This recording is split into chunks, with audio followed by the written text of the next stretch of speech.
Hey guys, welcome back to my channel. और आज हम लोग बात करने वाले हैं वैलेंटाइंस वीक हॉरर के बारे में, जो कि एक मेरी नई सीरीज़ होने वाली है मेरे इस चैनल पे। आई आई होप मैं इस सीरीज़ को कंटिन्यू कर सकूं।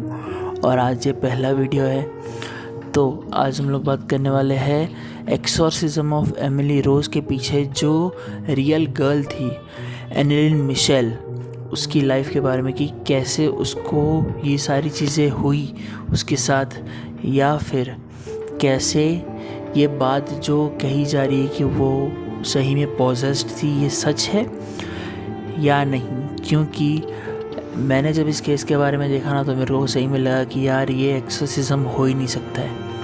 स्टार्टिंग में लगा कि हाँ डिमोनिक पोजेशन हो सकता है, लेकिन मेरे को लगा कि ये एक्सोर्सिज्म फेल हुआ और उसकी लाइफ भी चली गई। तो ये कहानी शुरू होती है एनेलिन मिशेल की। जब वो 16 साल की थी, तब से उसको सीजर्स आने चले हो गए होते हैं। जब सीजर्स आते हैं, तब सीजर्स में होता ये है कि दौरे पड़ते हैं, स्ट्रेंज दौरे पड़ते हैं, और 1, 2 या 3 मिनट तक ये दौरे रहते हैं। और इस दौरे के बीच में काफ़ी ज़्यादा जिसके साथ हो रहा होता है उसको बहुत ही नेगेटिव चीज़ें दिखती है, या फिर उसके माइंड में ही ऐसी नेगेटिव फॉर्म्स में जिस तरह वो सोचता है या करता है उस हिसाब से चीज़ें प्ले होती है। और इन दैट केस ये चीज़ें बहुत ज़्यादा बढ़ भी सकती है। अब मैं कोई मेडिकल एक्सपर्ट तो हूँ नहीं, लेकिन फिर भी मेरे को लगता है कि यही रहा होगा हिसाब किताब ज़्यादा से ज़्यादा।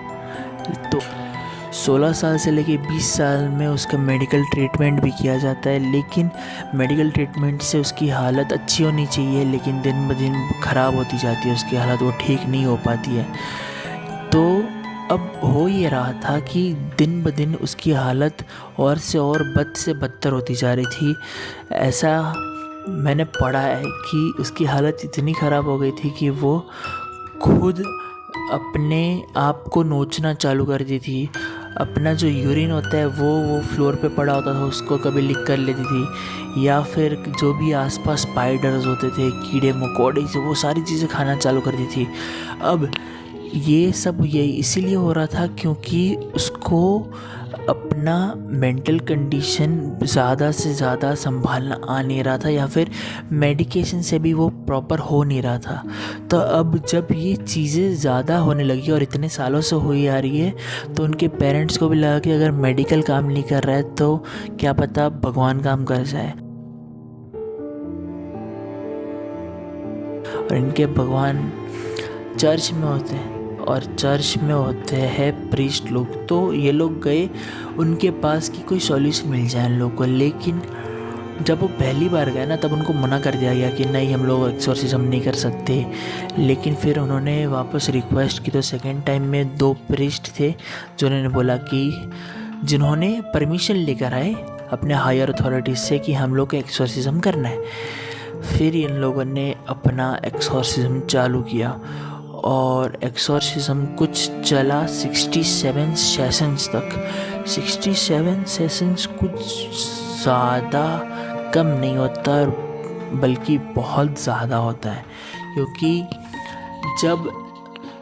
आफ्टर 67 सेशंस फाइनली मैं बोलता हूँ थैंक गॉड उसकी डेथ हो गई। क्योंकि 67 सेशंस तक उन लोगों ने उसको इतना ख़राब तरीके से ट्रीट किया होगा, या फिर इतना ख़राब तरीके से रखा होगा कि उसकी डेथ का रीज़न भी यही निकल के आया, माल न्यूट्रिशन और डिहाइड्रेशन। तुम इमेजिन करो, भले ही अगर समझो मेडिकेशन चालू होता तो क्या ये होता, या फिर एटलीस्ट थोड़ा तो कुछ तो हेल्प होता। एक तो पेरेंट्स भी इतने महान कि इन्होंने मेडिकेशन भी सारी बंद कर दी। अब मतलब देखो, अगर तुम मेरे को पूछोगे ना कि अगर उसके रियल ऑडियो सुनाया जाए, अभी मैं प्ले कर दूंगा, ठीक है? तो ये उसका मतलब उसके एक्सोर्सिज्म के टाइम का रियल ऑडियो है, सुनो। ist wie schwül auch für die anderen Leute, damit die nicht in die Hölle kommen und so. Aber dass das dann so schlimm ist und so grausam und so furchtbar, nee. Das denkt man leiden, das ist so leichte Sache, aber wenn es dann wirklich schlimm wird, da will man überhaupt nicht mehr.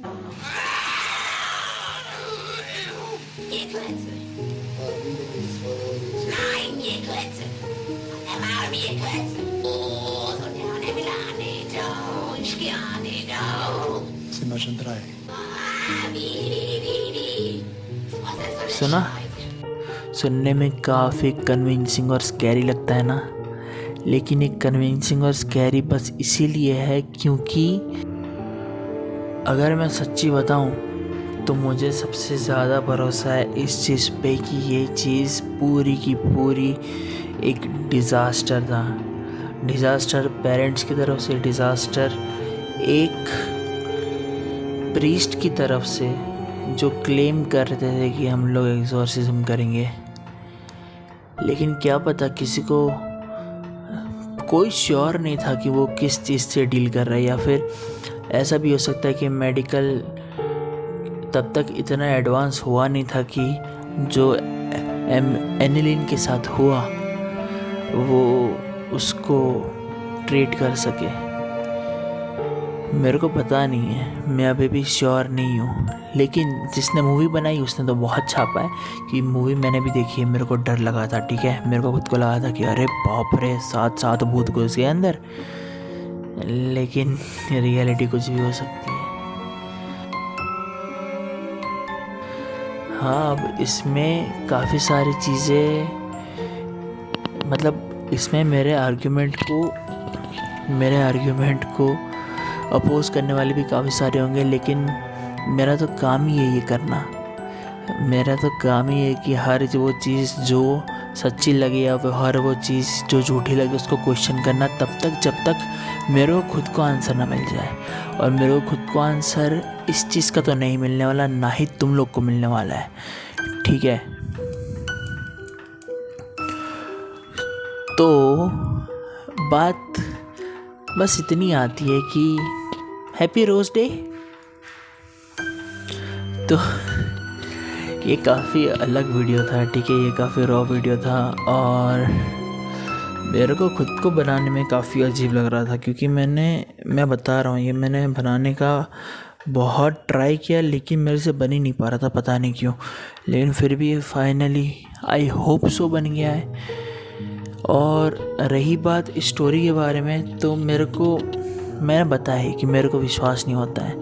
ये horror तो था, ये thrilling था, लेकिन real horror वो है ना कि अगर तुम्हें एक्सपीरियंस हो, और रियल थ्रिल वो है कि जो तुम्हें एक्सपीरियंस हो, वो चीज़ का एक प्रूफ भी है तुम्हारे पास, और तुम्हारे पास उस चीज़ को एक्सेप्ट करने के लिए भी एक वो है। क्योंकि देखो ना क्या हुआ था आफ्टर दिस केस, ठीक है, आफ्टर दिस केस पेरेंट्स लोगों को जेल हो गई थी अलॉन्ग विद द प्रीस्ट, और इन लोगों को जेल हुई थी कुछ 3 साल की। फिर उसके बाद जेल होने के बाद पेनल्टी भी हुई थी। पेनल्टी के बाद जब ये लोग जेल से छूट कर आए और वो प्रीस्ट लोग को कुछ साल के बाद पूछा गया, तो प्रीस्ट लोग ने बोला कि नहीं, वो तो हम लोग को, मतलब उन्होंने अपना जो वर्डिक्ट था, जो उन्होंने जो अपनी बात रखने की कोशिश की थी, वो अभी अपनी बात से मुकर गए थे सब के सब। तो मेरे को नहीं लगता है कि अगर कोई एक्सोर्सिज्म हुआ भी होगा तो रियल होगा, मोस्टली टॉर्चर ही हो रहा होगा, क्योंकि हर जगह पे ये मैंने होते हुए देखा है कि एक्सोर्सिज्म के नाम पे, भूत बाधा उतारने के नाम पे सबको मारा पीटा जाता है। वो नहीं होता, क्योंकि मैं खुद एक ऐसे कल्चर से आता हूँ, मेरे को पता है कि क्या रियल भूत है या फिर क्या रियल हॉरर है और क्या नहीं है। एटलीस्ट मेरे को आइडिया तो है, और इसी आइडिया पे इसी मेरे खुद के आइडिया पे मैं और भी आगे आने वाली वीडियोस के बारे में बात करने वाला हूँ, और कई सारे वीडियोस होंगे इनफैक्ट, और ऐसे कई सारे इंटरेस्टिंग टॉपिक्स भी होंगे। जब मैं ट्राई करूँगा अग्री करने की, लेकिन मैं ट्राई करूँगा डिसअग्री करने की भी। तो मेरे को खुद को बात करते हुए मज़ा आएगा, और मेरे को आपके कमेंट्स, आपके जो भी राय है वो भी जानने हैं मेरे को। तो प्लीज़ कमेंट सेक्शन में बता दें, और मिलते हैं नेक्स्ट वीडियो में। तब तक के लिए बाय बाय, टेक केयर। और रही बात वैलेंटाइंस वीक की, तो मैं ट्राई करूँगा अपलोड करने की रोज़, लेकिन मेरे को नहीं लगता मेरे से होने वाला है। कोई ना, अगर अगला वीडियो कल आ गया तो देख लेना, अगर नहीं आया तो समझ जाना भी। खैर, तो अब हम मिलते हैं अगले वीडियो में, जो कि मोस्ट प्रोबेबली कल आएगा। मैं सोच रहा हूँ शॉर्ट डालूँ, लेकिन मैं फिर भी श्योर नहीं हूँ। और अगर तुम अभी तक मेरा वीडियो देख रहे हो तो I think you deserve better from me, coming from me, कि मैं अगर तुम्हें इतना, तुम मेरे को अगर इतना सुन रहे हो तो तुम भी डिज़र्व करते हो कुछ ऐसा कंटेंट जो सही में वर्थ इट हो। और मैं वही करने की ट्राई करूँगा। मैं अपने आप को और सुधारने की ट्राई करूँगा कि आगे जाके और अच्छे से मैं वीडियोस एडिट कर सकूँ, वीडियोस बना सकूँ, अपने बोलने का टेक्निक भी सुधार सकूँ। ये मैंने इसके पिछले वीडियो में भी बोला था, लेकिन मैं वापस बोलूँगा। खैर, जब तक सुधार नहीं जाएगा। अपडेट ये है कि मैंने एक माइक ख़रीद लिया है और एक लाइट ख़रीद ली है। और ये लाइट की तकलीफ़ ही ये है कि ये है तो बहुत मस्त, लाइक ये देखो, और फिर ये धीरे धीरे डिम हो जाती है। अब मैं बार इसको कैसे सेट करूं मेरे को आइडिया नहीं है, लेकिन फिर भी देखते हैं वीडियो कैसे बनाते, मज़ा आएगा वीडियो बनाने में। तब तक देखते रहिए और बने रहिए। अगर ऐसे ही इंटरेस्टिंग टेक्स चाहिए मेरे वीडियो, ऐसे टॉपिक्स पे जो हॉरर तो है लेकिन थोड़े बहुत कंट्रोवर्शियल भी है, तो बने रहिए, मज़ा आने वाला है। Bye bye.